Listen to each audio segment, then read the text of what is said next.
Paragominas, uma história de sonhos, pioneirismo e coragem.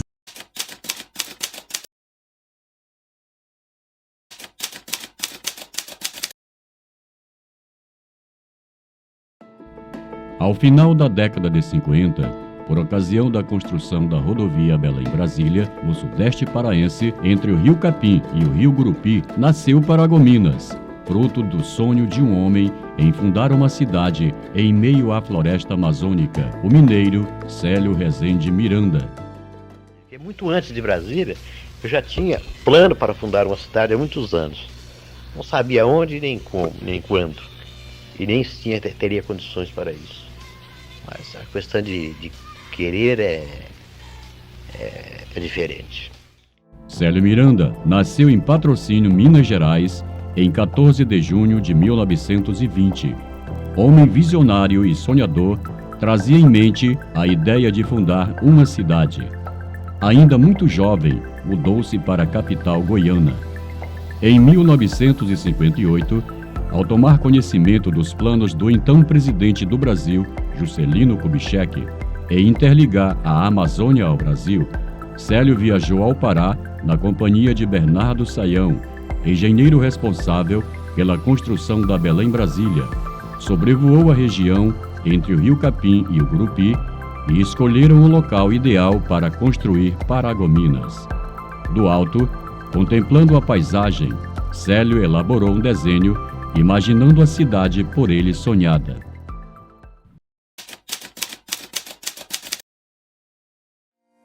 No retorno a Brasília, foi ao encontro do presidente e pediu-lhe autorização e apoio para construir uma cidade na Amazônia. Impressionado com a coragem de Célio, o presidente JK concedeu-lhe a autorização e doou as glebas de terra por ele escolhidas. De volta a Goiânia, Célio Miranda se reuniu com os colonos goianos, apresentou-lhes o seu audacioso plano, convencendo-os a embarcar no seu sonho, construir uma cidade no Pará. E em poucos dias, definiram o roteiro e a data da expedição. Como primeira medida, adquiriu uma modesta embarcação para transportá-los até o Pará. Possivelmente, Célio também foi chamado de louco, assim como JK, que recebia críticas de que ele estava abrindo na Amazônia um caminho para o nada, uma estrada para a onça passear.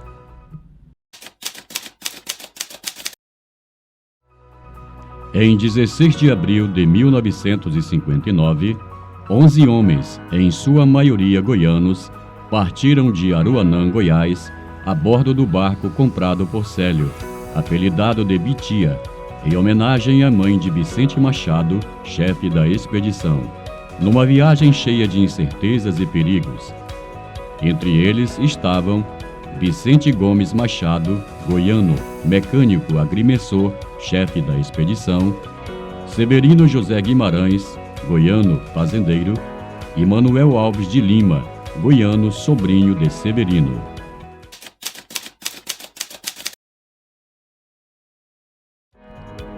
Conforme o diário de bordo de Severino Guimarães, os valentes desbravadores enfrentaram diversas intempéries pelos rios Araguaia, Tocantins e Guamá e, finalmente, chegaram em Belém em 15 de maio de 1959, com quase 80 homens que aderiram à caravana. Dias depois, partiram com destino à bacia do Rio Capim.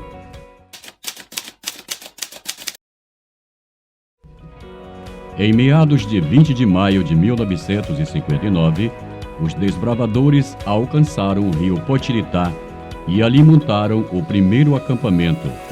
O grupo contava com cerca de 150 homens. Conforme Solivaldo Ferreira, o seu pai, o baiano Ariston Alves da Silva, foi o primeiro desbravador a chegar a Paragominas, em meados de 1955, e em 1957 cultivou a primeira plantação de arroz. Em 1959, o topógrafo goiano Eliel Pereira Faustino chegou ao rio Potiritá e se integrou ao grupo de desbravadores.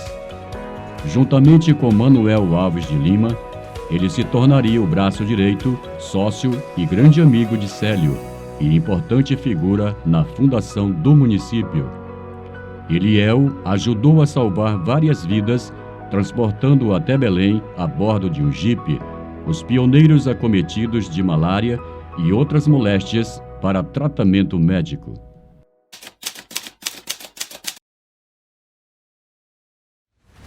A partir do rio Potiritá, liderados pelo topógrafo Altair, os desbravadores seguiram a pé por 54 quilômetros, abrindo o picadão na mata a golpes de facões e machados, cuja trilha ficou conhecida como Picadão do Altair.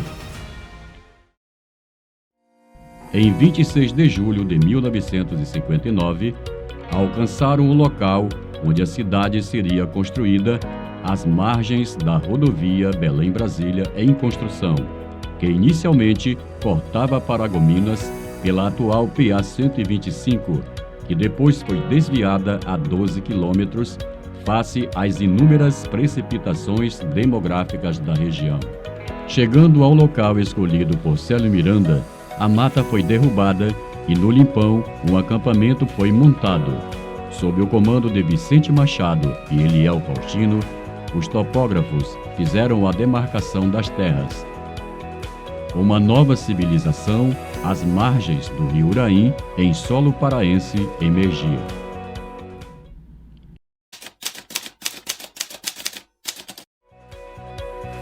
Em agosto de 1959, o topógrafo paraense Abimael Coelho Cruz chegou a Paragominas. Ele foi o principal responsável pela demarcação e abertura das primeiras ruas da cidade, juntamente com a força, união e coragem de tantos outros pioneiros, muito lutou para desbravar e fundar a Vila de Paragominas. Fizemos esses levantamentos, aí fomos fazer a demarcação das áreas a partir da Belém-Brasília, para um lado e para outro, até chegar à demarcação da cidade, né? Porque é uma cidade planejada, não poderia ser feita nenhuma construção que não fosse no lote demarcado. Então a casa pioneira, que é hoje onde é a casa, depois que é a Hidro, né, escritório da Hidro ali, foi a nossa casa pioneira, foi a primeira casa construída, mas não um lote demarcado, tá certo? Foi feito o traçado das ruas, foi já localizado esse eixo aqui é um eixo onde está a caixa d'água, em cima de um eixo desta superquadra, né? Que é o módulo 1, tá certo? E quando se deu que a gente chama o lançamento da pedra fundamental para ser criada a cidade, a gente já tinha nessa rua, lá onde ficou a pedra fundamental, né? Em 1961, no dia 23 de janeiro.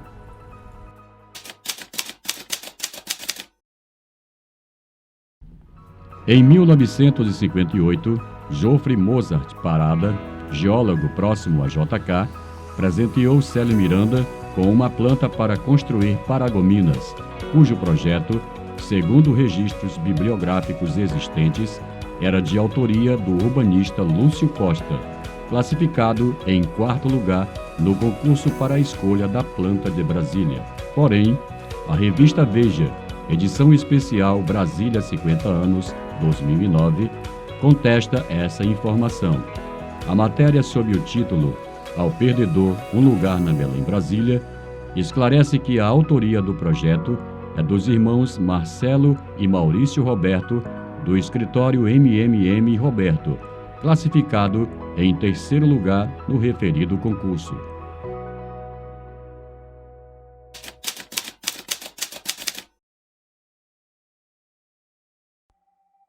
Apesar do apoio do presidente JK, os desbravadores sofreram ferrenhas perseguições por parte do governo estadual à época e pela Rodobras, empresa responsável pela construção da rodovia, contrários ao projeto Paragominas.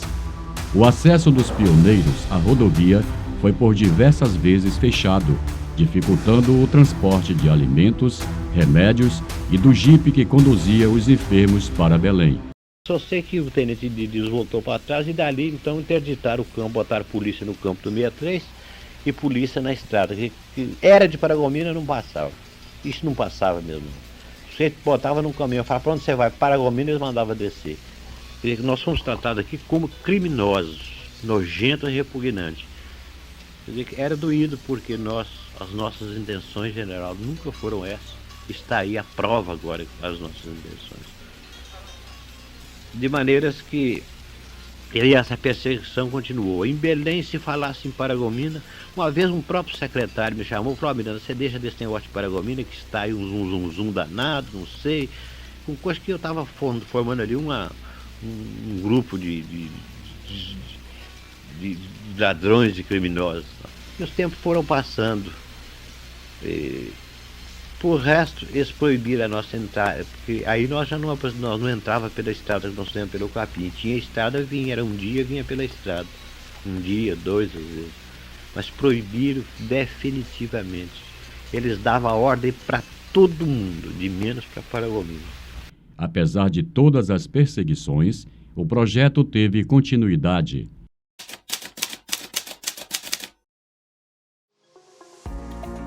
A vila crescia vertiginosamente, mas faltava-lhe um nome. Portanto, Célio reuniu-se com os pioneiros e algumas sugestões foram apresentadas. Mas ele já tinha em mente um nome, o qual justificou, as terras sendo localizadas no Pará, os desbravadores de Goiás e o idealizador de Minas. O nome justo seria Paragominas. Aprovado por unanimidade, de imediato, em uma tábua de madeira rústica, foi escrita em carvão a seguinte frase: Paragominas, ninguém contra, todos a favor.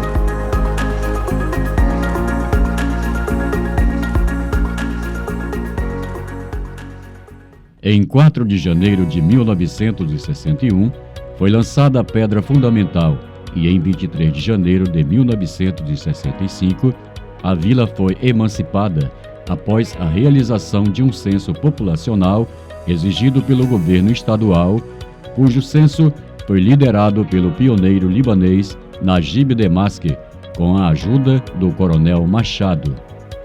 Meu saudoso pai, Najib Demaski, foi um dos primeiros que aqui chegou. Um imigrante libanês, deixou o seu país na busca de uma vida melhor, e veio para Paragominas quando a cidade ainda estava bem no seu início.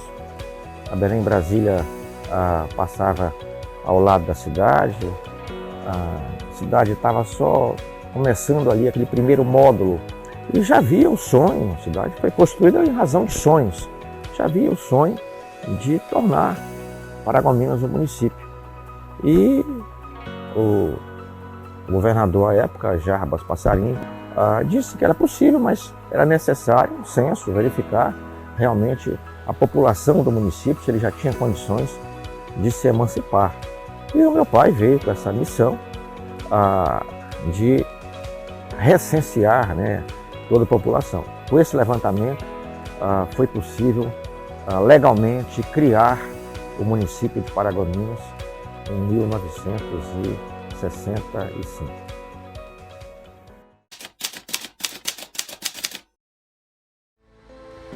Infelizmente, Célio Miranda, que tão incansavelmente lutou por Paragominas, não esteve presente na solenidade de emancipação, pois estava hospitalizado em Goiânia, acometido por uma grave crise renal, vindo a falecer em 20 de agosto de 1966, aos 46 anos de idade.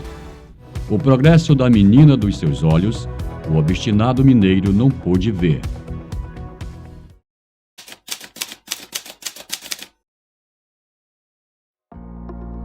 Após a publicação de um anúncio no jornal Folha de São Paulo sobre a venda de terras em Paragominas, houve uma grande procura pelas glebas por mineiros e companhias paulistas.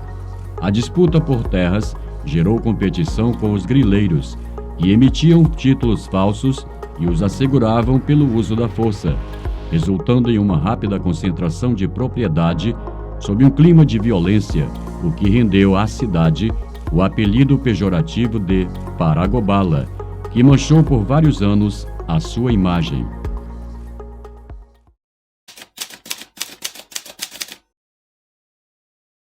Em 22 de janeiro de 1965, o governo do estado nomeou o primeiro interventor municipal, o senhor Amilcar Batista Tocantins, haja vista que ainda não havia sido instituído o processo eleitoral em Paragominas. Em 1969, foi eleito o primeiro prefeito, o capixaba Camilo Uliana.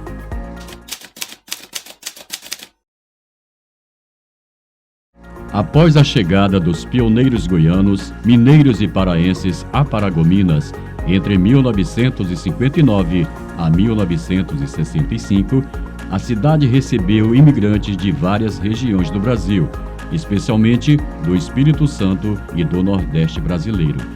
Nas 2 últimas décadas, chegaram os sulistas, atraídos pelo projeto Paragominas, a nova fronteira agrícola. Então, quando nós chegamos aqui, chegando aqui, o papai falou assim, chegamos em Paragominas. Eu falei assim, o quê? Chegamos em Paragominas. Não tinha nada, só mata de um lado e do outro, né? Quando chegamos, o menino abriu o bué a chorar, porque o que viemos fazer aqui, pelo amor de Deus? Não tinha nada, era aquela rua do comércio, que a gente falava rua do comércio, né? E a rua da delegacia. Eram as 2 ruas que tinha, com poucas casas. Uma praça só tinha uns carreirinhos assim, mas era uma juquira. Eu acho que o Tião contribuiu muito para Paragominas, porque todos que chegavam aqui, era o ponto de apoio que tinha, era lá. Era um avalo no banco, era uma dormida, era uma coisa assim, sempre era lá no Tião, que era a única casa de gente conhecida que tinha, era ele. Eu fico muito orgulhosa, né, de ter chegado naquela época, que a gente achava que não ia dar nada, e depois resultar numa coisa tão boa igual está agora, né? E sabendo que eu tenho contribuição nisto. A agricultura familiar e a pecuária foram as primeiras atividades econômicas do município, com a força da pecuária, o título Capital do Boi Gordo. Nós plantava, primeiro era milho e arroz, né? E plantava mandioca também, né? Só que a mandioca demora mais tempo, a base de um ano e meio para começar a colher, né? Aí o arroz e o milho chegava na frente, aí nós levava para Paragominas para vender. Botava numa canoa, levava pelo rio abaixo, desembarcava lá onde a gente sempre pegou a canoa onde é a ponte que atravessa lá para o 15, né? De frente ali hoje a Capotaria Modelo, e saía com o produto na costa para vender lá na vila, lá na cidade, para os comerciantes, né? Na década de 70, a extração da madeira nativa surgiu como atividade produtiva e se consolidou nas décadas de 80 e 90, gerando emprego e renda. Porém, essa exploração indiscriminada causou grande destruição florestal e a fumaça provocada pelas carvoarias ativas na região urbana poluíam a cidade, causando graves problemas respiratórios à população, principalmente às crianças.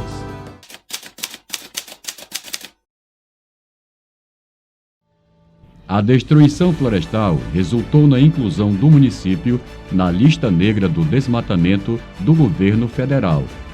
Em 2008, a Operação Arco de Fogo foi recebida com protestos violentos dos madeireiros que incendiaram o prédio e veículos do Ibama. O apelido Paragobala veio à tona, agora em rede nacional. Tal episódio ensejou na vinda do ministro do Meio Ambiente, Carlos Mink, ao município, com forte aparato policial e muita repressão. Na ocasião, lhe foi apresentado o projeto Município Verde. Ele disse que daria uma nova chance à cidade. Vamos fazer a parceria com o parlamento, com a prefeitura, com a sociedade civil, que quer fazer bem feito. De imediato, a prefeitura convocou o setor produtivo e a sociedade civil quando assinaram o primeiro pacto coletivo, o Pacto pelo Desmatamento Zero. Qual foi a nossa reação? Eu na prefeitura na época. Não foi reagir para o confronto, não.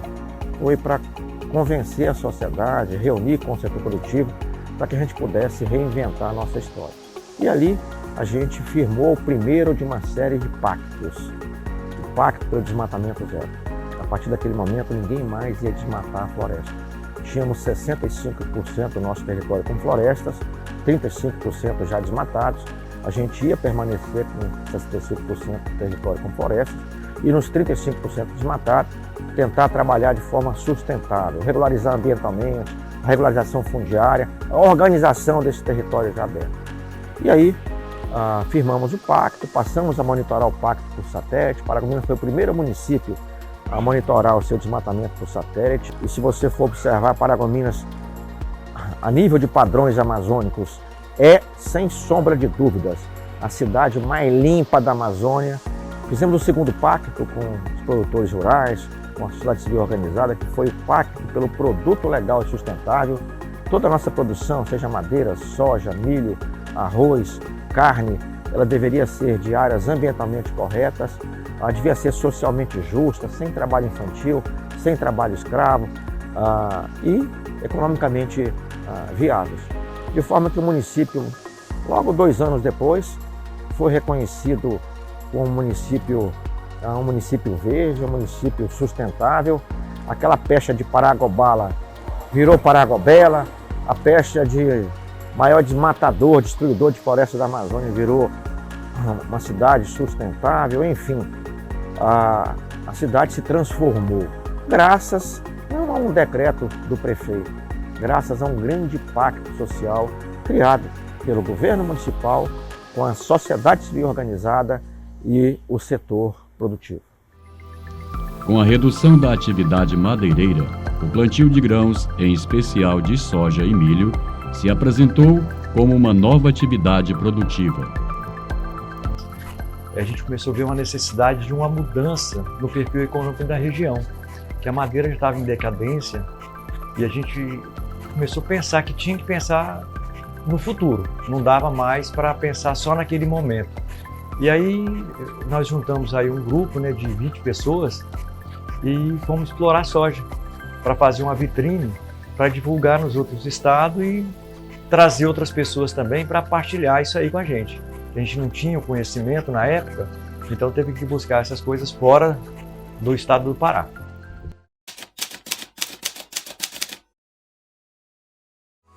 A extração da bauxita no município, a partir de 2007, pela mineradora Vale, incrementou a economia local e, em parceria com a gestão municipal, promoveu melhorias na infraestrutura urbana, especialmente em saneamento, com a implantação da Sanepar, Agência de Saneamento de Paragominas, que hoje leva água tratada a 95% da população. Atualmente, sob a posse e gestão da empresa Hidro, a mineração Paragominas movimenta cerca de 16 milhões de toneladas de minério por ano.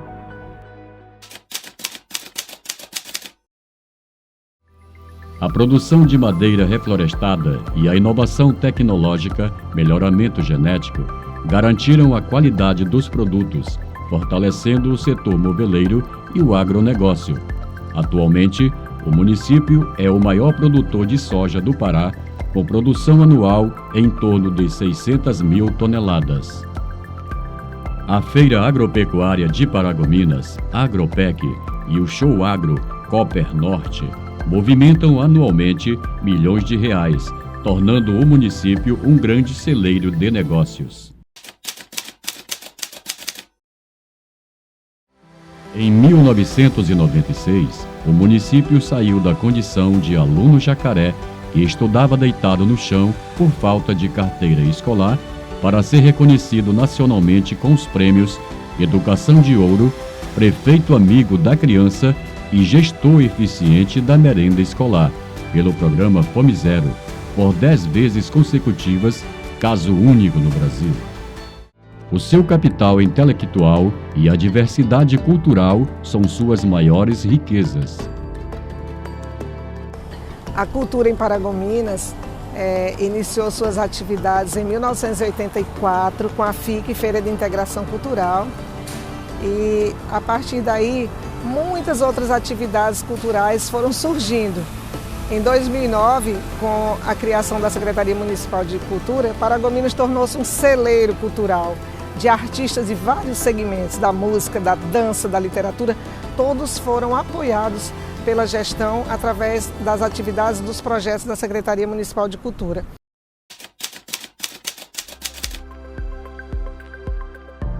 Em setembro de 1965, em uma carta enviada a Manuel Pinto da Silva, construtor de arranha-céus em Belém, Célio profetizou que, um dia não muito longe, o povo de Paragominas iria cobri-la de flores. Hoje, além de flores, o seu povo semeia o voluntariado, planta florestas e colhe os frutos do desenvolvimento sustentável. Esse rio é minha história.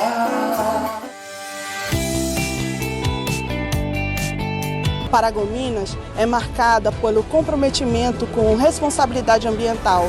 Paragominas, a cidade que um dia foi sonhada, planejada e construída com a coragem e a força do pioneirismo, hoje é uma bela realidade, integrada pelos ideais dos seus antepassados. Lutar, trabalhar e vencer.